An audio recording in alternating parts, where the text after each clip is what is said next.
What's up, everybody? We back on the famous couch. Here we are with my guy today, Big John. What's up, everyone? Today, cool as hell. The world works in mysterious ways. Met this dude at a KC Fashion event and hit it off.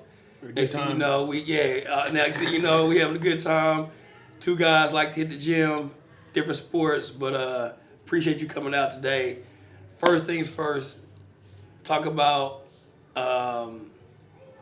what makes you tick, man. Because you like me, you like a spaz, you like all over the place, but it's in a good way. Yeah. So what is your tick? What makes you tick? What's your why? Like, well, first off, thank you for having me. Appreciate you. So my tick. Well, October 8, 2016, I was depressed. Yeah. I was successful at my job, but I wanted more, and I felt like I was stuck. And I really sat down and I thought back to my mixed martial arts life and just growing up, my wrestling life. And I decided I just wasn't living the life that I wanted to live. Mm-hmm. And I had to figure out what I wanted to do at first. At first I started... I went to a mixed martial arts gym. I still had it in me, but all my life, all I've wanted to do is bodybuild. So I never really took it to where I wanted to go because you start out wrestling, you go from wrestling to fighting, from fighting to this corporate guy that's fucking in an unhappy marriage, going through shit. You know what I'm saying? Then suddenly you're just like you're years have passed and you're like, I'm not in the right spot. Right. So. What makes me tick is getting to that spot that I want to be in. Gotcha.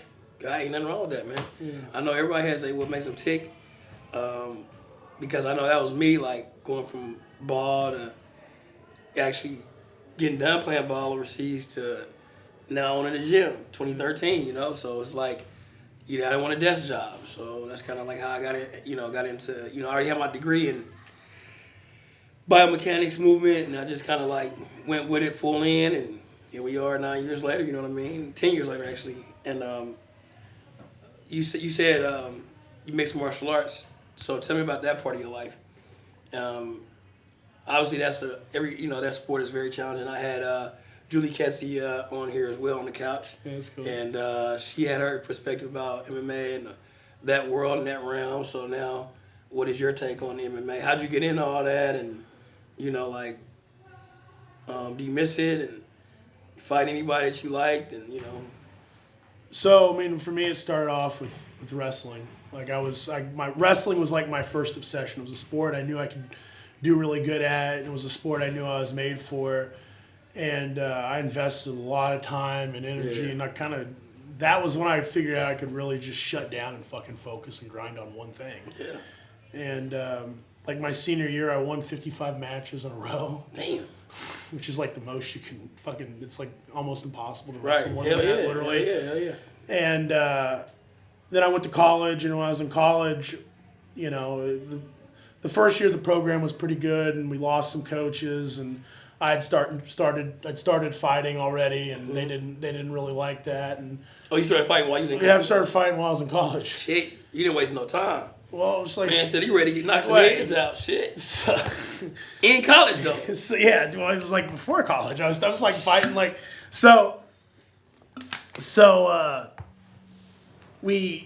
I'm fighting, and the part of the problem was you're not supposed to make money when you're in UFC. Yeah. When you're Back in then, the CAA. And my argument was, well, I'm not getting paid to fight. I'm getting paid to sell tickets. Right. So because they give you a percentage of ticket sales there. Yeah. And finally it was there was a couple times, but that was the second time I'd made a big just decision of my life where I'm screw it, I'm going to pursue fighting, I'm going to give it everything I got. And when I took that step and really started focusing on fighting, I also started working for GNC. I'd actually been working for GNC, but my career was progressing with them too. Gotcha. As well. Gotcha. So my mixed martial arts career, there's a lot of things I learned. Yeah. You think that was so. I was talking October 8, 2016. That day would just always be with me because it's literally the day. Like I said, I literally looked at myself in the mirror and told my ex-wife we're getting a divorce. I walked in the next room, took progress pictures, and that's when I started this. But I would think back to like the mistakes I'd made, right? Like where did I not? What could I have done better to go farther? Because I felt like there's a lot that I had left on the table that I didn't really, when I left in 2011, I was what 23, 24 years old. Fighting. Yeah, I mean, I started fighting when I was my senior year of high school, so I was like 18. Mm-hmm. So 2006ish to 2011. And so I was still young, and so now I've reflect back a lot on that, and like I'm a lot more. I learned a lot of discipline from it, And with mixed martial arts, I guess like I'm fully focused on bodybuilding, but there is that little bit of I never finished out my career. You know what I mean? I never actually retired. When I took the job as district manager and they relocated me to GNC. Or when they relocated me to when GNC relocated me to Washington, they didn't want me to fight, but I never really planned on actually just completely quitting. I was like, okay, we're gonna put this on a back burner for a second, and we'll go back into it. But years went by, and I'm just like, man, I'm not an athlete anymore. Yeah. For you to go back to fight, you had to cut a lot of weight. Yeah. Hey, you had to cut a lot of fucking weight. Like 50 pounds. Yeah, I mean, it would be. Or you could do heavyweight 265. Maybe. Yes, it was. I get that. People still message me, say, hey, it'd be great to watch you fight Lashley now. So that was your big fight. That and the Rashford fight and the Bellator fight were probably my three. How big is Lashley? How was the Lashley fight was crazy, and I didn't really think about how big and how it was going to affect me at the time. The Lashley fight, it was sold out. It was on pay-per-view. We were the headliner.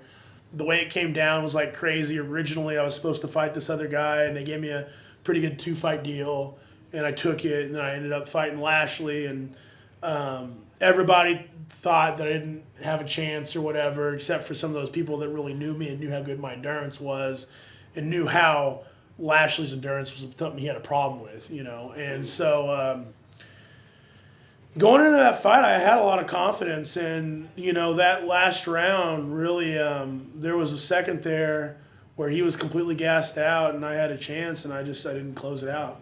And that definitely is one of those moments that you keep in your tool chart. And, when you pull it out, it's a state championship match I lost. Yeah. There's that fight I lost. There's some of those things that burn you so bad they make you fucking want it really, more. Damn. So anytime I'm not doing something I know I need to do, maybe I got to stay up a little later, that's the shit that I'm thinking about. Right. You always got to keep that and keep you going. Yeah. That helps keep everything in perspective and keep you focused on the object and whatever you got in front of you, what you're trying to complete. Your ultimate goal now, obviously, since you are bodybuilding, you try to get that IFBB Pro card taken. And I'm there. It's crazy. People ask me all the time, and I'm like, man, I should be. I need to. So yeah, I mean, we're gonna do this guest appearance at the fashion show. I'm in pretty good shape for that.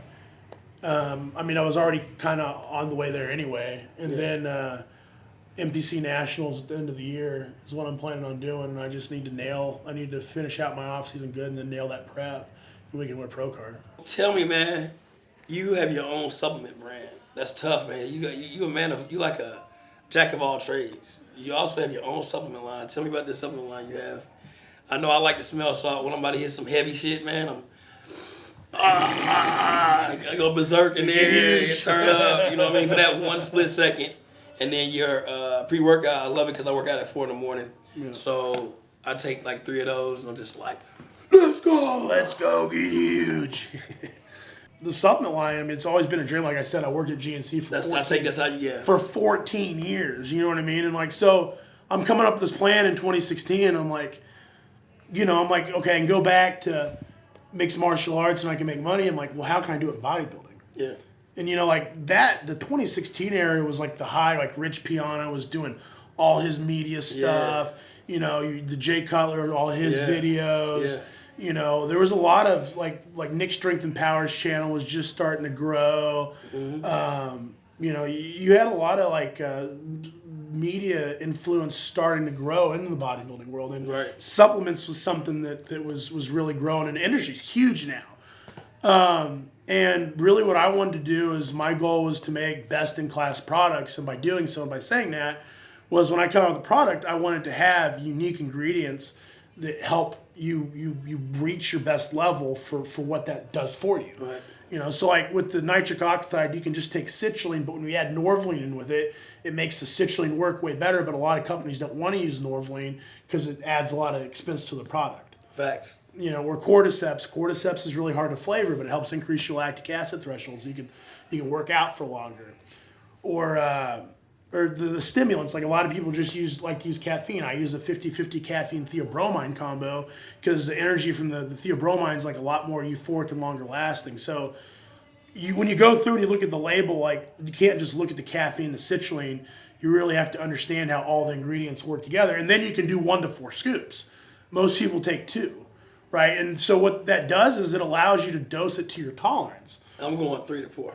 Yeah, so there's 3 to 4 it's the fucking crazy assholes like you and me. Yeah. You know what I'm saying? But most people are taking 1 or 2, you know, and it allows them to be able to use it. The smelling salt was something that was just, I've always used it. If you look at my background, it's mixed martial arts, bodybuilding, powerlifting. I know it sounds crazy, but like growing up, like those were 3 things I've always done. I went through a powerlifting phase and a bodybuilding phase while I was doing mixed martial arts and wrestling. Basically, where I worked out with these different people, and there's a guy named Keith Parrish, and he was the first person to let me try smelling salt, and we source all the ingredients from the U.S., and the product is very, very potent, and this is actually our #1 selling product right now. Wow. It's really grown. We've sold thousands. Wow. Thousands of this. Which is like, for me, that's like, that's something that's really cool to be able to say that we've done. Oh yeah. You know, and we sold thousands of pre-workout too. But that's dope, man. Yeah, so right now we're working on selling thousands of Stupid Pump, and then we're gonna come out with BCA. Then we're gonna come out with the creatine. We got a lot of good stuff coming. Dog, that's dope as heck, dog. Got your own brand, man. I'm trying to get on this dude's level. Yeah. You gonna do it? I already know, because you locked in, you focused, you driven, all those attributes. And you got a lot of fucking heart, and man, congrats on your own supplement line. Y'all check out Yepstrength.com. Check him out. If you're in Kansas City, Supplement Superstores is our biggest retailer in the area. They carry us at the 8 locations in Kansas City. We're also nationwide, coast to coast. If we're not in the store, tell them you want to see us. Tell them you want to try our product. You can also get us on Amazon. Like I said, you can go to my website, yepstrength.com, but I'm really working on growing the brand. My life is bodybuilding and supplements.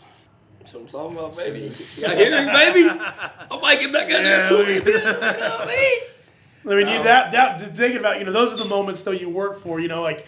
It's like the NBA of bodybuilding. Yeah, I guess the first one is, like, getting your pro card, right? Like, that's, like, a big moment. Then the next one would be, like, Olympia.